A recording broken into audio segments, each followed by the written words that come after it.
Rožaje, grad gdje su slojevi tradicije urezani u kamen, u drvo i u pamćenje. Mjesto gdje planine čuvaju tišinu predaka, a rijeka Ibar teče istim tokom vjekovima, noseći priče koje nismo zapisali, ali ih i dalje pamtimo. Ovdje se ezan i zvona ne preklapaju. Oni razgovaraju. Multikonfesionalna prošlost nije samo činjenica, to je iskustvo, način života. Na brdima varoši, u dolinama sela stoje mezari i nišani. Nadgrobni spomenici u kamenu, tihi čuvari vremena. Kuće od smrče sa duboko urezanim pragovima i istrošenim krovovima govore o zaboravljenoj seoskoj arhitekturi, skromnoj, a dostojanstvenoj. Mjesto gdje arhitektura nije samo forma, već sjećanje. Gdje zidovi pričaju, a staze vode kroz stoljeća. Među njima spomenici Narodno-oslobodilačkog rata izdižu se kao kameni svjedoci borbe, otpora i trajanja. Sve to zajedno čini Rožaje, grad u kome kulturno nasljeđe nije samo ono što vidimo, već ono što osjećamo. Tamo gdje se planine i doline susreću s ljudima, kulturno nasljeđe i danas živi u drvetu, kamenu i svakodnevici.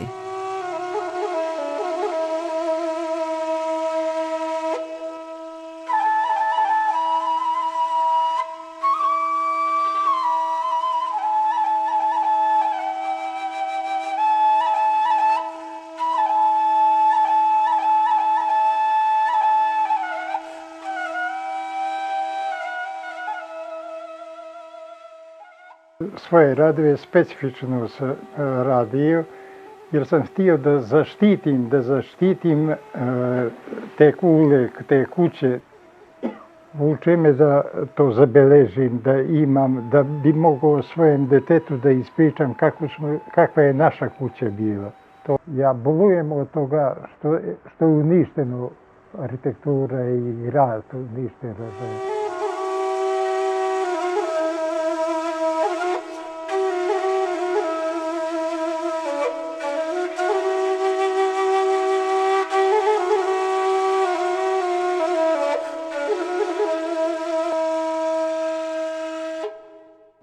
Prije nego su se na ovim prostorima uzdigle kule, prije zvonika i minareta, prije kaldrme i sokaka, ovdje su živjeli ljudi čija priča još nije ispričana do kraja. Nisu ostavili zidove, nisu ostavili knjige, ali jesu tragove.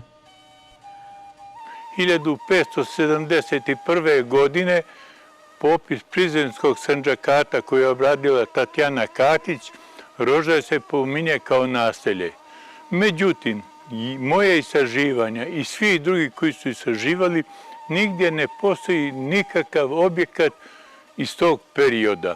Znači, ovi su objekti mnogo mlađega perioda, polovinom 19. vijeka i tako.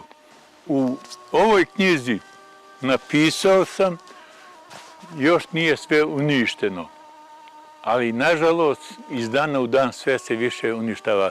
Ima tih kuća vrlo malo u ovoj mojoj, da kažem, ulici, sad ja prisvajam da je moja, nije moja, ima 3-4 kuće koje su iz tog perioda. I one su, evo kao što vidite, ostavljene zubu rušenja. Jovan Krunić je napisao o Rožajama da je ovo muzej i da bi trebalo zadržati te kuće u starom obliku gdje bi turista dolazio.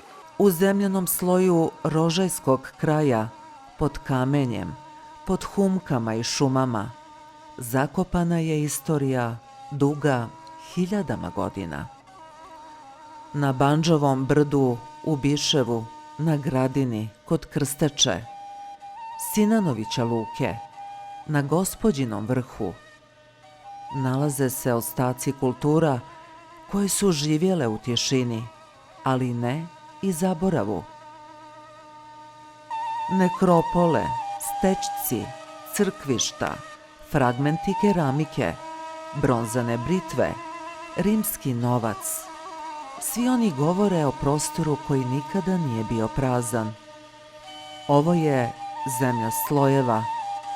Svaka dolina, svaki kamen nosi djelić kolektivnog pamćenja. Arheolog Predrag Peđa Lutovac zna da ovdje tlo ne skriva, već čuva. I zna kako da čuje ono što je tiho, a važno. Jednostavno, kod ovakvih utvrđenja iz iskustva, objekti, pored korisnog prostora unutar utvrđenja, obično budu prislonjeni u sam bedem i tu najrealnije možemo naći materijal na osnovu kojega možemo datovati kom vremenu, vremenskom periodu pripada ovaj bedem.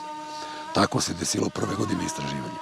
Znači, uz bedem, posle kapije koja se nalazi na zapadnoj strani, našli smo objekat sa tim gvozdenim britvama, keramičkim materijalom koji pouzdano pripada četvrtom, eventualno prva polovina 5. vijeka. Po tome sasvim jasno možemo ovo utvrđenje da smestimo u vrijeme Justinijana, kada se mijenja i sistem odbrane u samim provincijama. U to vrijeme dolazi do deurbanizacija gradova. Više se zemlja ne dijeli na statusu i mjestu vašem u samom gradu, nego se naselja formiraju za odbranu. Znači, jedna veća, da kažemo, grupa rimskog stanovništva koja je živjela na prostoru Rožaja, bliže i šire oko okoline, bila je dužna za odbranu stanovništva da na određenoj poziciji podigne jedno utvrđenje koje će služiti ne za život, nego za odbranu u slučaju opasnosti. Kroz njegovu riječ svjedočimo jednim drugačijim Rožajama, onome prije nas, Rožajama koje ne poznajemo iz knjiga, već iz zemlje. I tako između praistorijskih oružja i rimskih grobova počinje priča o kulturnom nasljeđu, mnogo starijem nego što mislimo. Vrlo je oskudan keramički materijal, zbog toga što verovatno bio u tom periodu do dolaska Slovena nije bilo opasnosti za okolno stanovništvo i onda nisu dugo boravili na samom utvrđenju i nema pokretnih arheološkog materijala. Na osnovu komparacije ostalih utvrđenja znamo da Konstantin u tom vremenu carski izdvaja sredstva za podizanje tih bedema. Oni su rađeni od kamena u Malteru, dok su objekti unutar njega, ako nisu od nekog većeg značaja, rađeni u Bondruku, tačnije od drveta, i oni su uglavnom drveni. Bez obzira što su rađeni od drveta, pri sistematskim arheološkim istraživanjima mi nađemo takve objekte, odredimo njihovu dimenziju i naravno na osnovu materijala keramičkog koji se slomi u samom objektu prilikom življenja, mi tačno možemo da odredimo kojem vremenu pripada. Slika je potpuno jasna, zidovi su rađeni i u produžetku od kamena pritesanog ili neobrađenog, slagana u horizontalne redove, spojene krečnim malterom, iste su širine 1,60 m, znači to nam na neki način ukazuje da je u jednom mahu podignuto utvrđenje. Odlučena je njegova prava spružanja i, znate, Rimljani imaju jednu strašnu filozofiju, svako zna da zida s kamenom i s malterom. Oni vrlo lako podignu i objekte stambene na prostoru Rožaja i cijelog carstva, a pogotovo ove fortifikacione obnove. Kad rade, dođe neki iz vojske stručnjak koji im nacrta gdje će da bude kula i oni jednostavno podignu bedeme koji su vjerovatno na ovom dijelu bili minimum 6 metara, pa se pružuju do 8. Znači, štitite jedinu prilaznu stranu i vrlo je teško nju osvojiti. Ali evo, kao što sam vam napomenuo, s obzirom da ima malo nalaza, to utvrđenje nije mnogo ni korišteno, ali je moralo po ukazu carstva da se podigne i da postoji uvijek. U Rožajama kuća nikada nije bila samo zakon od zime, bila je amanet, bila je obraz, zidana rukama domaćina čuvana dlanovima žena, ukrašena gostoprimstvom. Od borovine, kamena i blata, domaći majstori gradili su prostor koji je podjednako govorio o porodici i o narodu. Ulazna vrata bila su simbol dostojanstva. Avlija, pozornica svakodnevice, mutvak, duša doma. I danas, iako tihe, ove kuće govore o prošlim vremenima, ali i o vrijednostima koje ne prolaze. U muzeju Ganića Kula čuvaju se fragmenti naše kolektivne memorije, kroz predmete, slike i priče koje prenose kustosi i istoričari. Oslikava se duh jedne kulture, čiji je temelj bio u porodičnoj kući, ne samo građevini, već i instituciji pamćenja.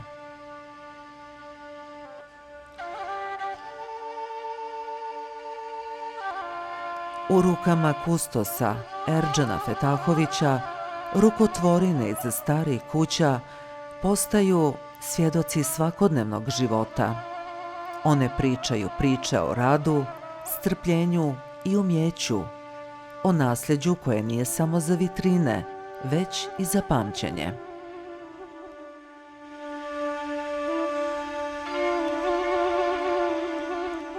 Bitno je naglasiti da su nekih 60. i 70. godina prošlog vijeka Rožaje posjećivali mnogi privatni kolekcionari i kustosi širom one velike socijalističke federativne republike Jugoslavije i koji su bisere našeg kulturnog nasljeđa uzimali u bescijenje i odnosili širom Jugoslavije. Tako i danas imamo predmeta sa područja Rožaja, veoma bitnih predmeta i vrijednih i u Beogradu. Recimo u Etnografskom muzeju u Beogradu postoje vrata sa jedne kuće u Rožajama koja su vrlo lijepo ornamentisana i predstavljaju pravi dragulj nacionalnog blaga. U ovim domovima rodile su se generacije. Na ovim pragovima stajali su ljudi koji su znali šta znači imati svoje, ali i dijeliti s drugima. Kuće su se gradile sporo i zato su trajale dugo. I zato još traju. Ti objekti su dimenzija 8 do 10 metara pravouglavnog oblika, u stvari kosarskog oblika. Donji dio objekta gradio se od kamena, ovlutka ili krešnjaka. Ovlutak je kamen iz rijeke Ibar, Crnja, koji je mnogo teži bio za obradu, a krešnjak se lakše obrađivao. Kuće nisu imale temelje, jedino gdje je bilo mekano zemljište, onda se sondiralo zemljište ubacivanjem trupaca, bukovi koji su držali stabilnost objekta. U donjem dijelu, kamenom dijelu, na izvjesnoj visini, 1 metar i 20-30 centimetara, obavezno su se stavljale grede drvene, čamove, koje su značile kao neki cerklaž. I oni su stabilizovali objekat. Te grede su se međusobno povezivale. Zidanje toga zida vršilo se zemljom ili smonicom, a ubacivala se pljeva od slame da bi bilo uvezan taj objekat. Ljudi nisu imali mogućnosti da rade neke objekte kao danas što se radi, nije imalo ni cigla, ni blok nije postojalo, nego su ljudi izmišljali kako da dođu do kuće. I onda su na volove dogonili kamen. To je sve ručno obrađiva, to nema ništa mašinski, nego sve ručno obrađiva. Dolni zid je 80 santina zid, a gornji je 6 cm. Za vrijeme ljeta kad ne nalagaš, ko u frižderci. A za vrijeme zime je toplo. Zvali su se ti didvari, to jest većinom iz Kosova su to ljudi koji su znali to da rade i tesali to, obrađivali. Vidite kakve su ove škole odrađene. To je davne, koje je to godine, ko zna. Glavno, eto, 50. kažu, oko 50. da se oni useljili u nju. Direci su rađeni pravo, pa su pravljene kosine, da bi taj direk stavio pod liver pravo i onda se sa obje strane direka stavljala letva, a onda unutra se ubacivo sitni kamen. Onda kad se to dopuni, oni su radili opet sa tom istom zemljom sigom, dodavanjem kreča, pa se to malterisalo. Kovanut je tesat Kosova, kopa stavila mahovina, sekirama, tesat to. Onda su rađeni za tavan šašovci. Neki su šarani, to su radili ovi stolari, umetnici, šašovci, da to bolje izgleda. On ode s volomja cijel dan, oteše to jedno brvno i izveče ga do dna. No ti su rogovi se radili, nije imalo, no je morao ručno da probija klinove, da bi turo i dolje u venčanice i gore u rogove. Šindu išli su da tražu isto po doljina smrču, gdje bi našli u doljine. Smrču koja bi htjela da se pravo iscijepa. Kad bi legao na tom tavanu da vidiš kako je to bilo malterisano od same čađe. Šta je krov šindra? Da je život u tim objektima i dim koji je odlazio na krovu vršio impregnaciju šindre da ona nije prokišnjavala. A jedna kuća trebala da se uradi, jedno može biti, pa da jedno kažem, skoro cijelo ljeto. Tako se dolazilo do kreča. To se krešnja kamen sakupljao i rupe su pravljene tamo, krečane se zvali, da bi se ispekao ta po 10 dana. Besprekidno moralo je da se loži vatra da bi se dobio kreč. Taj se kreč, kamen, zagašivo, u rupe bi se kopali ili sanduci, voda hladna, ali to bi vreo bi ta kreč dok se dobije masnu onu boju i on se koristio za zidanje kuća. Evo gore gdje u našu planinu imate još temelja gdje su te krečane se zidalje. One se zidalje krečane, pa se tu dogonilo s volovima. Pa jedni, boga mi, nijesu ni pijeska, no su imali pljevu, kako se vrhlo. Pa je pljeva od žita, onu pljevu miješa i smonicu, pa i sa tijem zida. Ovaj dio prednji, to je služilo za stanovanje. A ovaj dio odavde pozadi, to se zvao kutnji kraj. Taj kutnji kraj, to je zvala se kuća. Tu je bio oganj, ložilo se tu, bile su one verige. Tu se ložio vatra. Imala je pekar za pečenje hljebova tamo, a služili su se nekim starijim stvarima kao što je bila crpulja, sač i to je zbog toga i ostavljeno tako. Ali eto. Ja sam rođen u drvenoj kući, u njoj sam živio do svoje 25. godine. Od svoje 25. godine smo prešli u novoj kući koja je bila pola zidana, a pola drvena. Život u toj drvenoj kući je bio drugačiji, zanimljiviji u odnosu na današnje vrijeme. Nije bilo nekih adekvatnih i dobrih uslova za život, jer smo mi u Paučini tek 1978. godine dobili struju i dobijanjem struje smo progledali drugim očima na svijet oko nas. Onda su ljudi počeli da zidaju pod drvenim kućama, da postavljaju zidani dio kuće i obavezno su tada u toj izgradnji planiralo se da ima kupatilo, špajz i ostale prostorije koje su i danas. Inače, u to dobu u mojoj Paučini je imalo možda 4-5 kuća koje nisu bile drvene. Sve ostale kuće su bile drvene od temelja pa do krova. Prva zidana kuća je bila kuća Hazba Grlića koja je kasnije postala školska zgrada. Kula koju je radio moj rahmetli otac, rađena je 50. godina, radili su je majstori koji nije malo u našim krajima, nego su dolazili sa strane. To su bili ljudi većinom iz Debra i zvali su i Dibrani. Ona je predstavljala i prestiž u to vrijeme, jer donosila je kvalitetni život, topli dom. Mi smo tu odrastali i sve uspomene na svežu tugu. Danas se nalazimo u Donjem Bukilju, gdje se u pozadini vidi kula baš Saliha Ljajića koju je sagradio 1900. godine. Ova kula ima 125 godina i predstavlja značajan dio kulturne baštine ovog kraja. Kula je dvospratna sa karakterističnim ulazom koji vodi direktno na drugi sprat. U prizemlju se nalazi takozvana izba gdje domaćin ostavlja stoku ili konja posjetioca. Na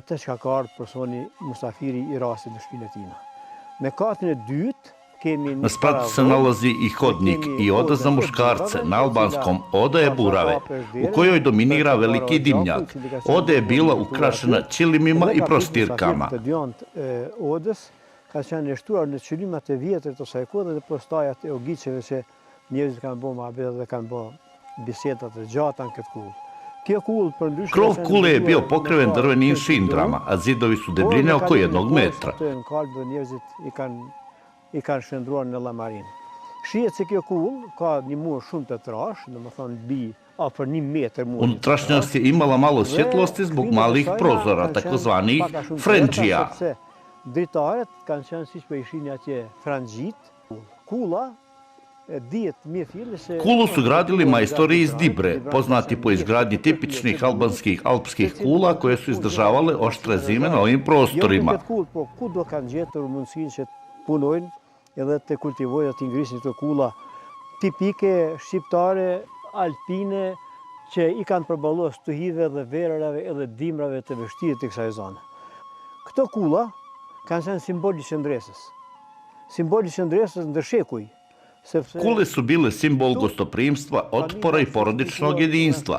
Čuvale su se porodice od nepoželjnih dolazaka, ali su istovremeno bile dom velikim patrijarhalnim porodicama koje su znale da očuvaju ove objekte. Ka jetuar një familje jashtëzakonisht e madhe, një familje patriarkale e cila ka ditë ta mbajë këtë kullë me gjithë begatinë dhe me gjithë të mira që ka pas atëherë sofra shqiptare. Sot i numërojmë në gishta, fatkeqësisht kullat të tilla të cilat i kanë bjetuar.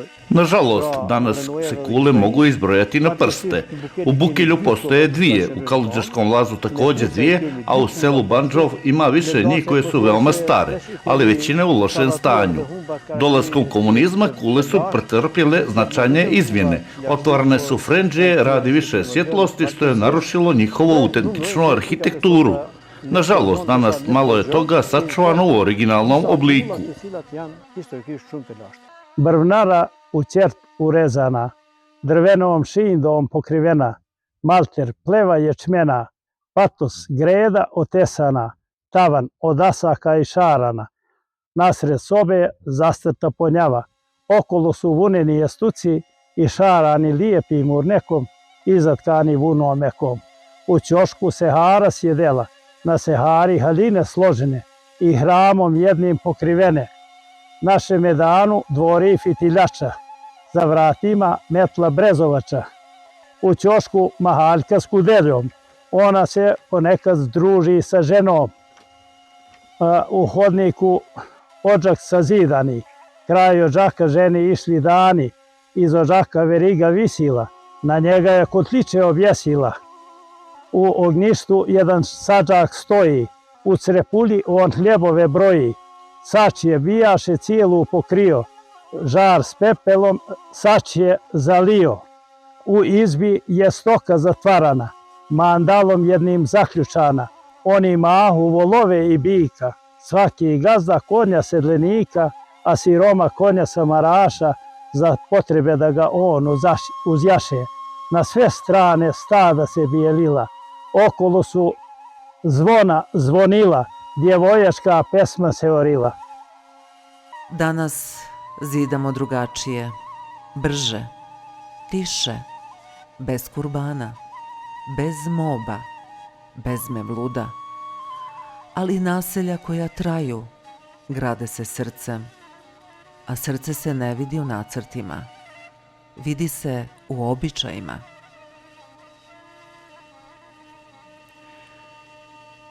U Rožajama ruka majstora bila je više od vještine, bila je čuvar znanja, oblikovana u tišini radionice, pod svjetlom petrolejke, uz udar čekića i miris drveta. Stolar je znao iz jednog komada drveta načiniti vrata koje se ne zatvaraju, već pozdravljaju. Tesar je znao kako da krov diše, da zid ne puca, da svaka greda šapuće generacijama koje dolaze. Kovač je oblikovao gvožđe kao da kalemi život, bravom, alatom, srpom. To nisu bili zanati, to su bile priče u pokretu.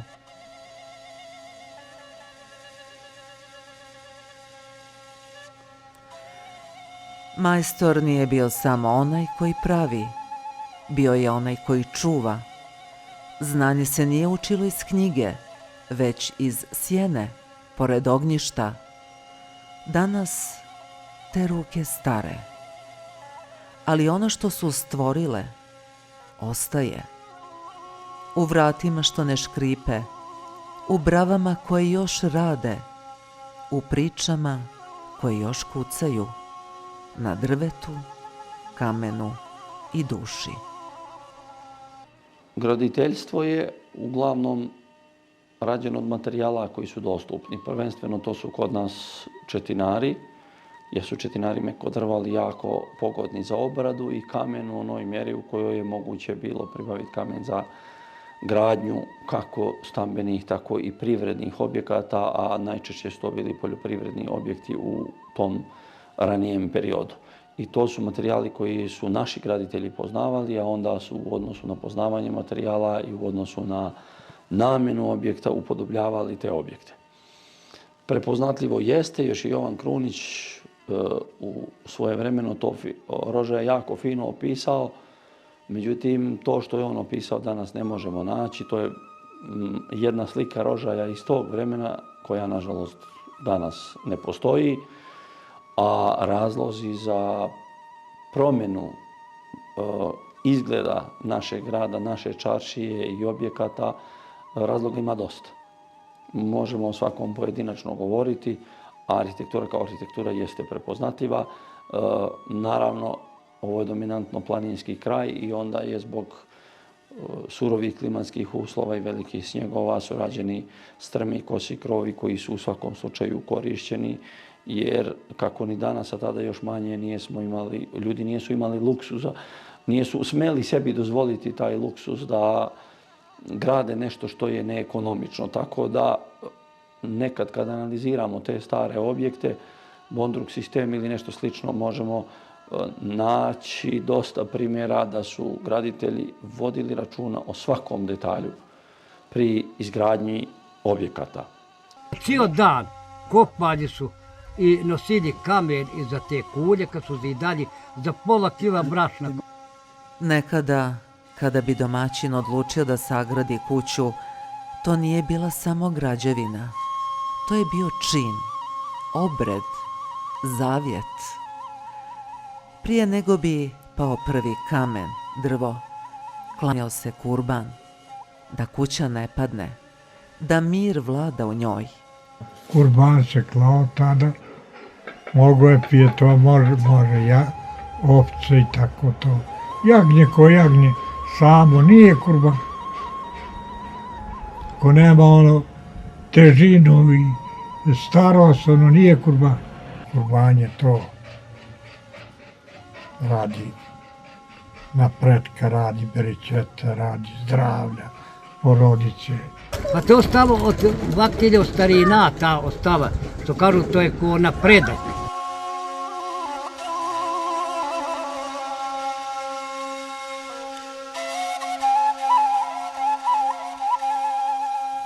Komšije su dolazile, bez poziva, da pomognu.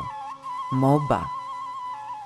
Ruke koje su radile u tišini, znajući da sutra neko gradi njihovu. Kada bi se podizali rogovi, darivali bi se radnici. Krov se posipao zrnjem, šećerom i molitvom. A kad se useljava, činio se mevlud, donosili darovi, ložio se prvi oganj. Na krovnu konstrukciju se pozivalo bratstvo, to se zvalo moba, da se pomogne jedno drugom, jer nije malo, tada niko nije ni plaćao nikoga, nego sve se radilo u zared. To se zared zvao jedno drugom. Danas i kosidba se radila na ta način, i plastidba, i sve uopšte, svi radovi su bili organizovani da se pomogne jedno drugom. Nije imalo novca dovoljno u narod. Tada se nije niko bavio imovinio, nego da preživi. Donosili se po neke košulje, po neki peškir, pa bi se to bijelo, zakjevalo se. Malo ko je imao neko oružje, malo se i pucalo i bilo slavlje. I tako. Ko Sergijani zalovi se na rogove i ljudi tu nake, digni te rogove za dan posle. Digni to, obeski ja uredi. Ti darovi košulja šta ostaviš gazdi, ono drugo uzmeš ti, ko majstor. Tu se je znalo jelo da se uradi birijani, pite, slatke tepsije. To je bilo da se spremi, što kažu, kaka se rogovi dižu. Još mi održavamo te običaje i tu tradiciju koju i dan danas ako neko napravi kuću, selio se, ajde nešto da mu ponesemo i da odemo malo na čestitku, posedimo tako, popijemo sok, popijemo kafu. Useljenje u kuće, mevlud je bio, to je normalno da se zovne hodža, da se zovne bratstvo, komšiluk i ne se tu nakaz za useljenje. Za useljenje dosio narod. Šolje, tanjire, šta je ko imao. Kuća nije bila završena kada se pokrije, već kada se u njoj zapeče hljeb. One najteže dijelove posla koje je trebalo odraditi kući, to je pripadalo ženi. U to je pripadalo. Trebalo je da oprede, da izatke, da požne, da sašije, da umijesi, da skuva, plus da stigne da poradi poslove na zemlji. Svi ti poslovi koji su se tad u to vrijeme radili nisu mogli da zaobiđu ženu. Tako da je žena bio ono što bi rekli stari stup kuće. Sve je to teklo dobro sve u svemu. Malo jesu, malo muke i posla, ali sve se to zaboravi. Sad je već neko savremeno doba. Ima i voda, ima topla voda, imaju mašine imaju za sve. Od miješanja kolača pa na poljoprivredu do baliranja sjena. A u to vrijeme moralo je sve ručno.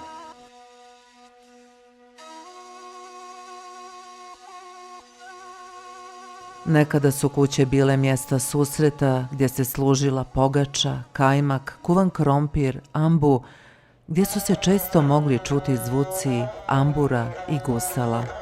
Danas se toplina takvog doma rijetko osjeti. Mila majko, majčice mori, iznesi me u maštu.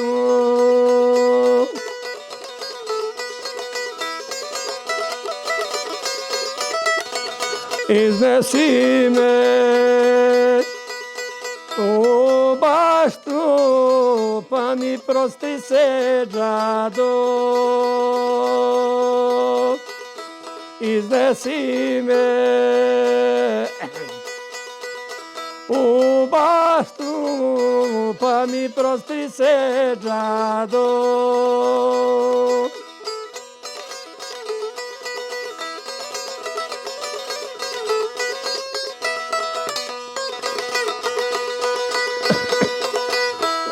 Izađi mi pred vrata i zakukaj iz glasa. izađi mi pred vrata i zakukaj iz glasa. Lele mene do vijeka razbole se alija.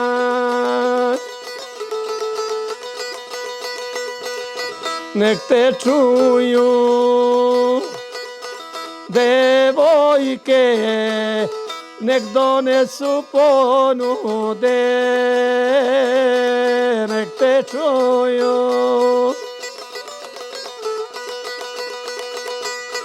devojke, nek donesu ponude.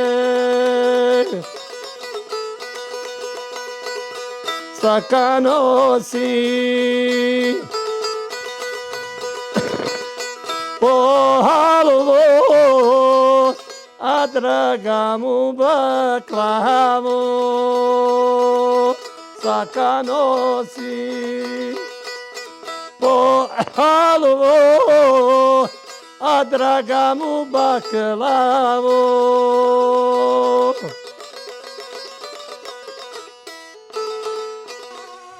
U Rožajama džamije nisu samo mjesta molitve.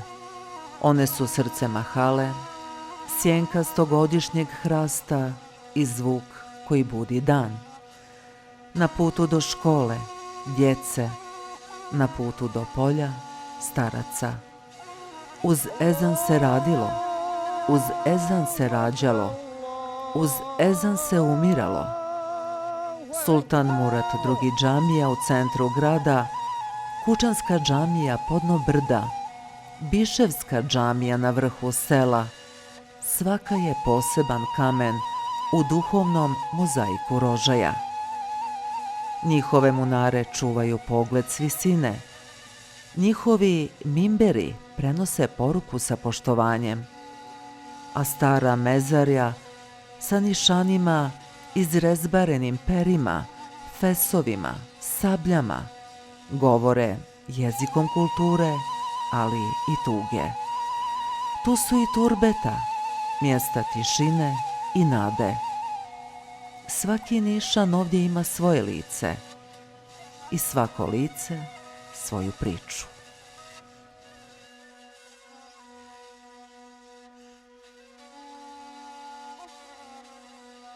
Ako bismo iz naše kulture, iz naših običaja, iz naše arhitekture pokušali odstraniti element islama i utjecaje islama, mislim da ne bi ostali prepoznatljive crte našeg identiteta, već je generalno naš identitet građen i oblikovan prema vjerskoj tradiciji i vjerskoj kulturi. Taj utjecaj se ogledao od arhitekture, od spomenika kulture, od naših običaja, načina života, načina nošnje, načina govora i svakog segmenta koji čini čovjeka posebnim. Islam je neraskidivi dio naše kulture i kao takav je ostavio taj plodan trag i vjerujem da će i naša generacija i buduća pokoljenja znati da artikulišu potrebe vjere islama u našem životu i da to uoblikuju u jednom savremenom modernom društvu, s tim da i ne izgubimo one osnovne elemente koje islam od nas traži, da budemo dobri uzorni vjernici, ali samim tim to podrazumijeva da budemo dobri uzorni građani na korist i opšte dobro ne samo muslimana, već svih ljudi koji žive sa nama i pored nas. Džamije kao među najstarijim spomenicima kulture jednog naroda, u ovom slučaju Bošnjaka i muslimana ovog podneblja, su imali karakteristične oblike od samog dolaska islama i početka bistvovanja muslimana na ovom podneblju. Stvara se potreba za vjerskim objektima gdje će ljudi upražnjavati svoje potrebe.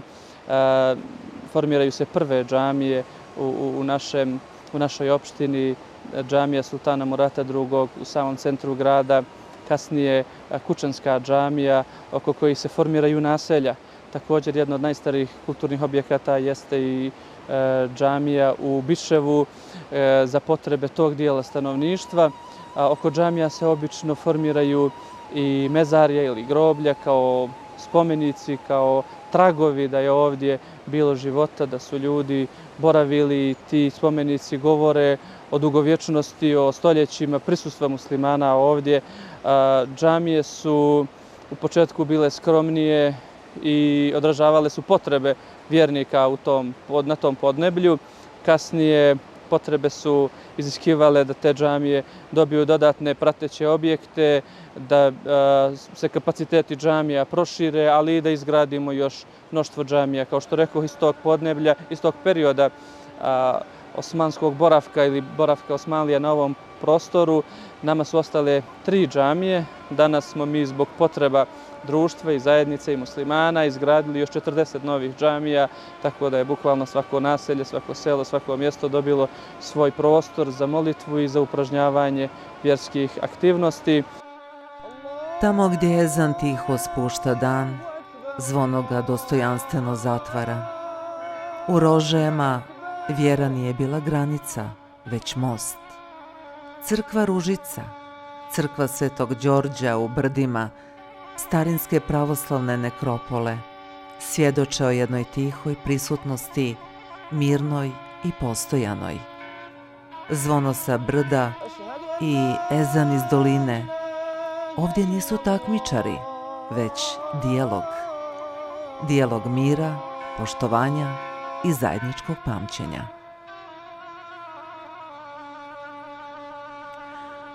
U Rožajama molitva ne dijeli. Molitva podsjeća da postoji nešto iznad nas i između nas.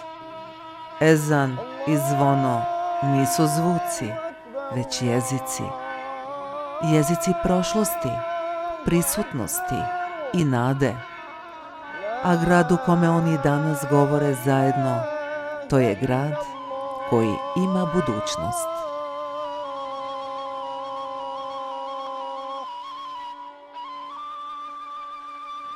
Na tišini rožajskog kraja, u spokoju prirode, stoji crkva Svete Ružice.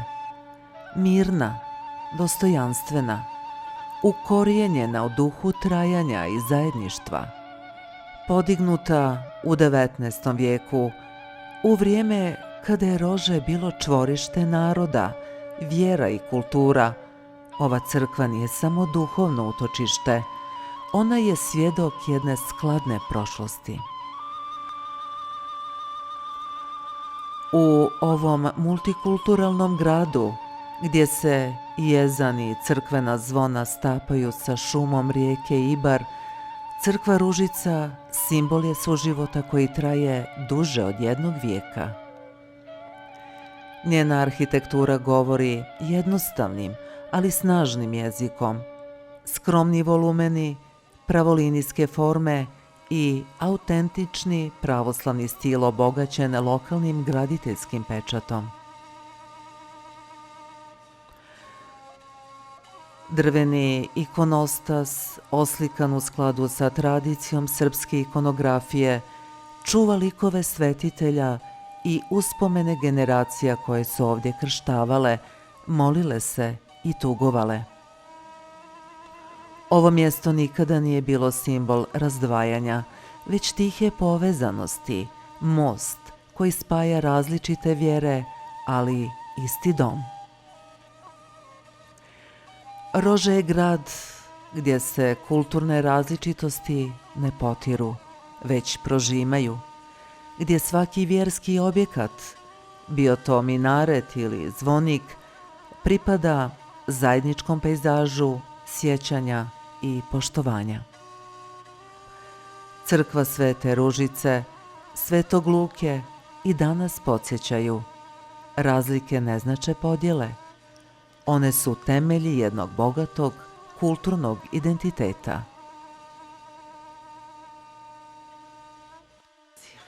Na pitanje Hristu, ko je naš bližnji, Hristos odgovara da je svaki čovjek naš bližnji, bez obzira na vjeru, bez obzira na bilo kakvu pripadnost. U svakom čovjeku treba da vidimo Boga i da ga volimo tako.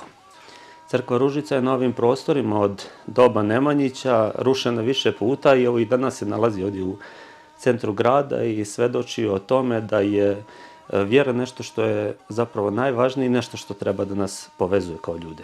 Imamo podatke i prije Drugog svjetskog rata kad je crkva Ružica građena ovdje i tada su ovdje muslimani učestvovali u izgradnji crkve, tako su isto učestvovali u izgradnji ove svetinje, ali isto tako znam da su i pravoslavni učestvovali u izgradnji svake džamije ovdje na teritoriji Rožaja, tako da tu vidimo jedan zajednički život i želju da jedni drugima pomažemo. Da iz svog primjera mogu reći da ovdje građani stvarno jedni drugima vide braću i da se tako jedni prema drugima ophode. Ovdje imamo crkvu u Grižici, u Bijeloj crkvi, u Bukovici, sada smo krenuli da radimo crkvu i u selu Bogaje. One svedoče o postojanju pravoslavnog stanovništva ovdje i oni su mjesto gdje se pravoslavni okupljaju, gdje dolaze, gdje se sabiraju i gdje ima naravno mjesta za svakoga. Imamo podatke da je, s obzirom da je Rožaje bio dio stare Raške države, ovdje je postojalo 18 svetinja iz doba Nemanjića, one su srušene 1684. godine dolaskom Turaka na ove prostore. Danas imamo sačuvane temelje manastira Lučice u selu Lučice, imamo sačuvane temelje crkve Ružice ovdje u mjestu Suho polje, imamo sačuvane dijelove temelja u Bijeloj crkvi, u Radevoj Mali, u Bukovici, u Grižici, tako da one svedoče o tome da su pravoslavni ovdje uvijek živjeli, uvijek postojali na ovim prostorima. Kada su pitali jednog profesora da ih pouči mlade, on je rekao: ako imate mladu voćku u svojoj ruci, a sjutra je smak svijeta, posadite je, učinite sve što je do vas. Ima mjesta koje ne govore, ali nas nauče najviše. U Rožajama svaki kamen može biti knjiga, svaki nišan stih, svaki spomenik šapat onih koji su otišli prije nas, ali nisu nestali iz nas. Na brdu Top, u centru grada, u Biševu, na mjestima gdje trava raste među pločama, stoje spomenici borcima koji su položili život za slobodu. To nisu samo imena urezana u kamen, to su životi urezani u kolektivno pamćenje. Pored njih stari nišani, sa fesovima, sabljama, zvijezdama i rukopisima što blijede. Oni su spoj vjere, kulture, identiteta. U kamen je ovdje uklesano sve što su ljudi bili, hrabri, pravedni, obični, ali svoji. U knjizi Rožaje varoš kakve više nema, Hadžić Rifo Rika zapisuje ono što nestaje iz pogleda, ali ne iz pamćenja. Njegove riječi su arhiva emocija, a fotografije ogledalo vremena. Turbeta šejh Mehmeda i ona u Balotićima čuvaju priče o vjeri, predanju i tihoj nadi. Ona su mjesta gdje prošlost i molitva dišu zajedno.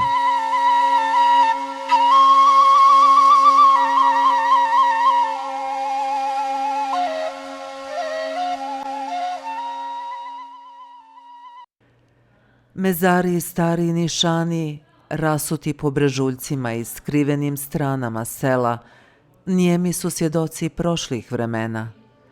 Za njih se ne zna tačno kada su nastali, ali narodna predanja ih ne zaboravljaju. Kažu, tamo gdje leže naši stari, tu počinje naš korijen. Običaji ukopa, načini obilježavanja grobova i mjesto koje mezar zauzima u pamćenju zajednice govore mnogo više od istorijskih knjiga.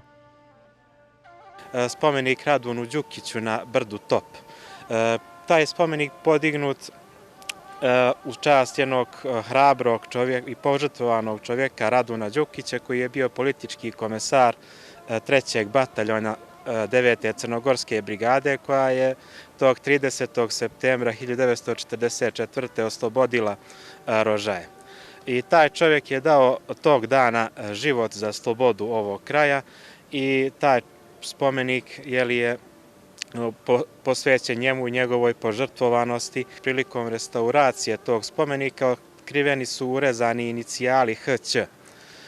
To upućuje na našeg akademskog slikara Hilmiju Ćatovića i mogućnost da je upravo on autor tog spomenika.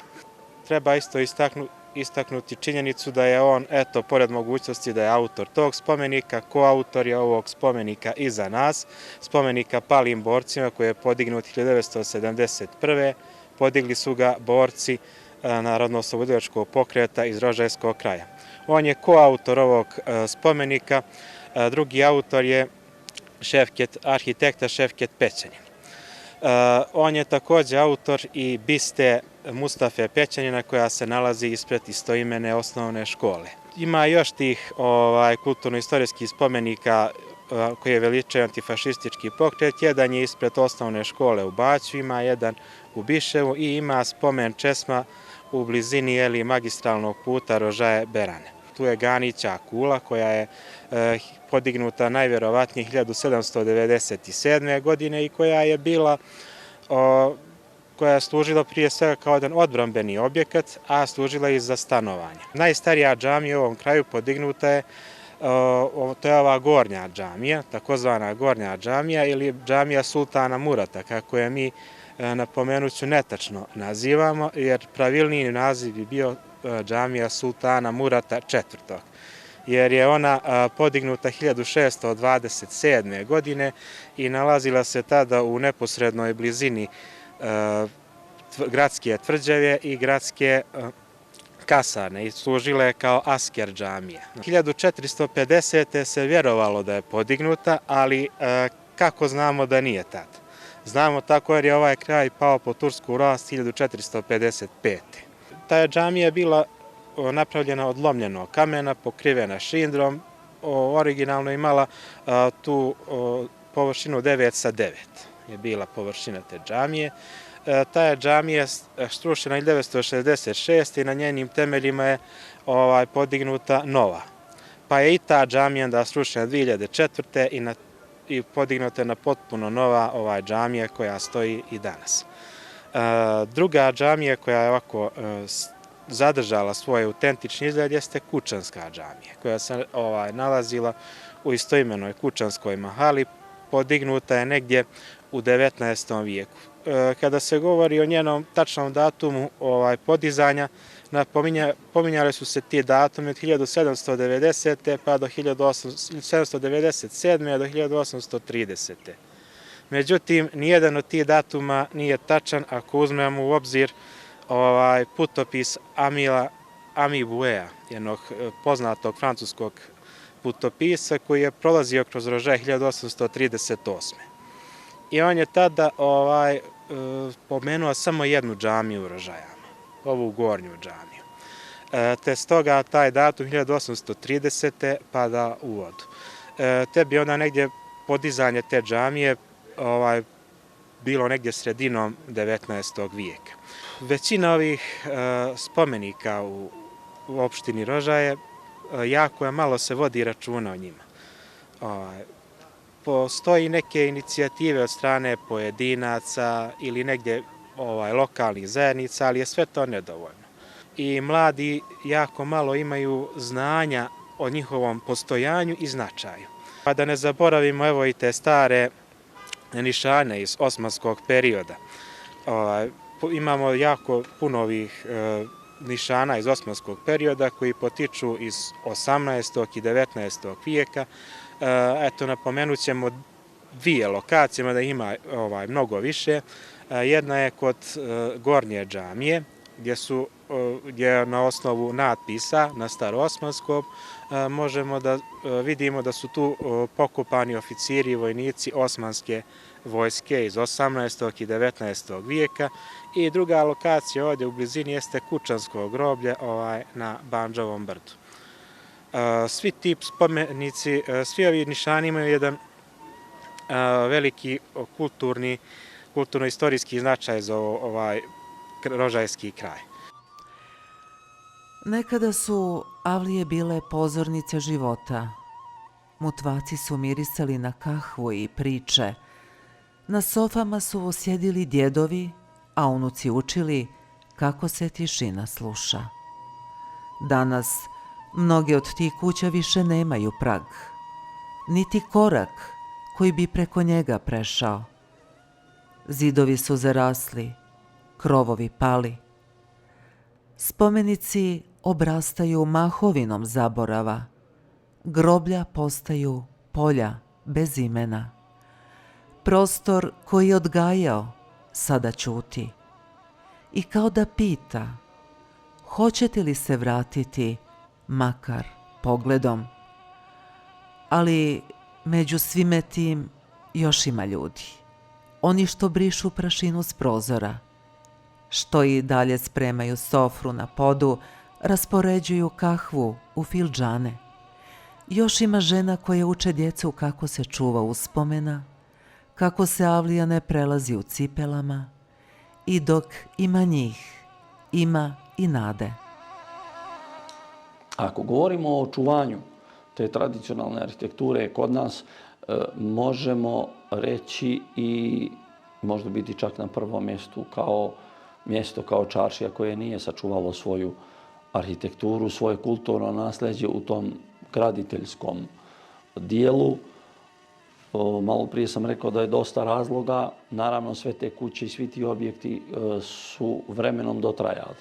Drvo kao materijal zahtijeva održavanje, farbanje, zaštitu nakon nekoliko godina. Sad ako su te kuće zapostavljene bile određeni vremenski period, jako je teško njih vratiti u prvobitno stanje. Jedan od razloga je samo propadanje, tečenje materijala, tako se to stručno zove, kroz vrijeme ukoliko se ne štiti. Kamen kao kamen je materijal postojan, ali ako objekat izgubi krovnu konstrukciju i izgubi taj, odnosno bude narušena struktura tog dijela koji je od drveta, onda vremenom nastaje i propadanje kamena, ne samog kamena, već vezivnog materijala koji je korišten za zidanje. Drugi razlog je komoditet koji su ljudi htjeli da dobiju. Te kuće su rađene u skladu sa tim vremenom i uslovima življenja koji su tada vladali.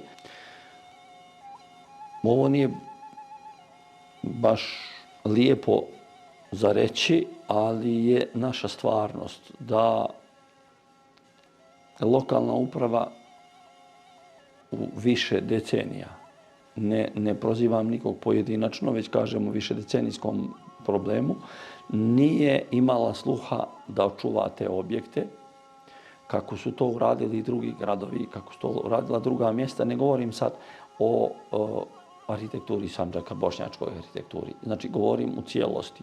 Ako govorimo o kulturnom nasljeđu graditeljskom, mi taj identitet gubimo. Mi imamo jako mali broj objekata očuvanih u Rožajama, to je u Fetahovskoj bar mahali i tačkasto, tu i tamo po neki objekat. Trebalo je zaštititi prvenstveno taj vizualni identitet. Znači, moguće je sagraditi kuću od savremenih materijala, ali sa elementima, makar sa elementima tradicionalnog, ako govorimo o spoljašnjem izgledu i eksterijeru, a što se tiče samog interijera, rijetki su oni koji će da zadrže ono što je bilo prije 50 ili 100 godina, odnosno taj izgled, traže da to bude savremenije.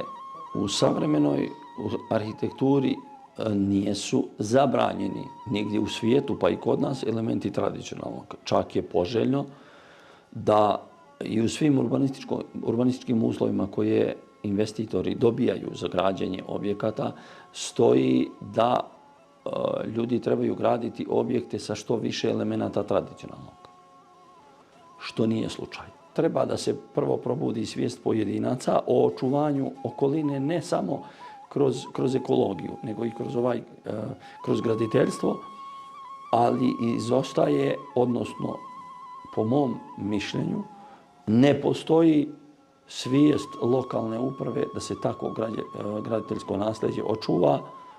Da bi se očuvalo to kulturno nasljeđe, moramo sačuvati dio tih starih objekata, onih koje je moguće sačuvati, koje nisu u tolikom stepenu oštećenja ili raspada da se moraju rušiti. Ne trebamo mi neku specijalnu pamet, niti mi treba smo nešto specijalno edukovani i usmereni u tom pravcu, nego samo da vidimo kako to rade oni koji to rade bolje od nas. Ne kažem da su pametniji, ali neko ko je ko ima više svijesti o tome i da vidimo kako se to radi u svijetu, oni koji žele da očuvaju svoju kulturu i da mi na taj način, po tom modelu, sačuvamo našu. Kuća nije dom, dok se u njoj ne začuje smijeh, a u Rožajama kuće su disale uz ljude. U avlijama se pekla pogača, posluživala kahva, na sofi se sjedilo s gostima, na minderlucima šaptale tajne, a trpeza bila šira od prostora. Bajram se osjećao prije nego što je svanuo, u mirisu baklave, u rukama djece koja se raduju, u otvorenim vratima za svakog. Nije se samo slavilo, dijelilo se. Radost, vrijeme, pažnja, pjesma.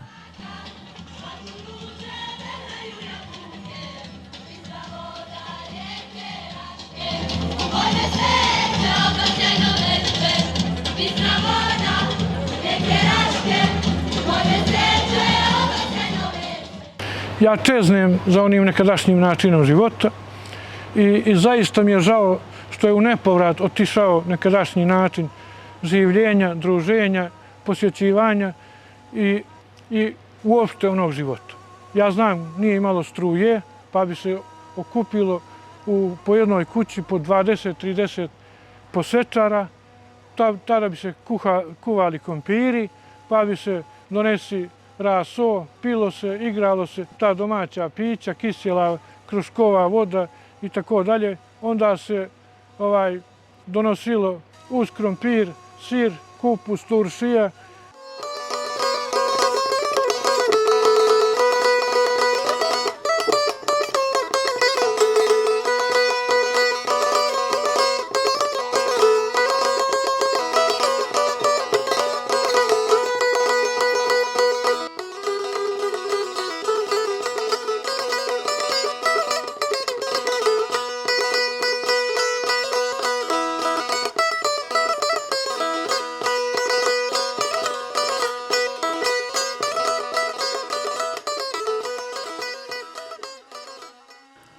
U Rožajama se znalo, ne pita se ko si, već je li ti kahva vrela. I kad se gost primi, ne pušta se gladan. Kad se komšija isprati, ne okreće mu se leđa. U toj jednostavnosti bio je svijet. I dok djeca opet trče po avlijama, dok neko kaže bujrum, dok ruka starice zamjesi hljeb bez mjere, znamo da kulturno nasljeđe nije spomenik, već čovjek. Pamćenje ne postoji samo u arhivama. Ono je u pogledima starijih, u pričama koje se prenose uz kahvu, u mjestima koja polako nestaju, ali još uvijek žive u jeziku, navikama i uspomenama. Ova sjećanja nisu samo za one koji su ih živjeli. Ona su dar i opomena onima koji dolaze. Ono što je bilo najljepše, to je bila sloga. Živjeli smo složno. Osjećao sam potrebu, falili su mi ti predmeti uz koje sam i ja rastao. Znači, interijer unutra je bio ali se vremeno mijenjao i tako dušekluci su izbačeni jer je došla sa hamami, novi inventar koji je i tako doklonjeno i zato sam želio da to se ponovo vrati u onom kako sam ja ostavio tu kulu, da je vratim onaj izgled i ona se brani od zaborava i ne bi ni mi smeli i vidi mi da moja djeca i unučat one i oni su za to da se nikako ta kula ne ruši, nego da ipak ostane jedan kao simbol jednog vremena. Kulturno nasljeđe nije zbirka kamenja, nije ni prošlost zatvorena u muzeje. To je pogled unuka na ruke svog djeda, To je djevojčica koja nosi kahvu, kako je njena nana nosila. To je ezan i zvono u istom jutru. To smo mi. I zato Rožaje se ne smije gledati kao stari grad, već kao grad koji još ima šta da kaže, ako znamo kako da slušamo. Kuće se mogu obnoviti, ali ako nestane sjećanja, ni temelji više neće značiti. Obrazovanje, svijest, poštovanje, to je naša dužnost, jer kultura nije da bi je gledali, već da bi je živjeli. Kulturno nasljeđe Rožaja nije samo ono što ostaje, već ono što se prenosi. I ako ga prenesemo sa poštovanjem, ono neće nestati. Ostaće tamo gdje pripada, u svakom čovjeku koji zna da se ne živi samo za sebe, već i za one prije i one poslije.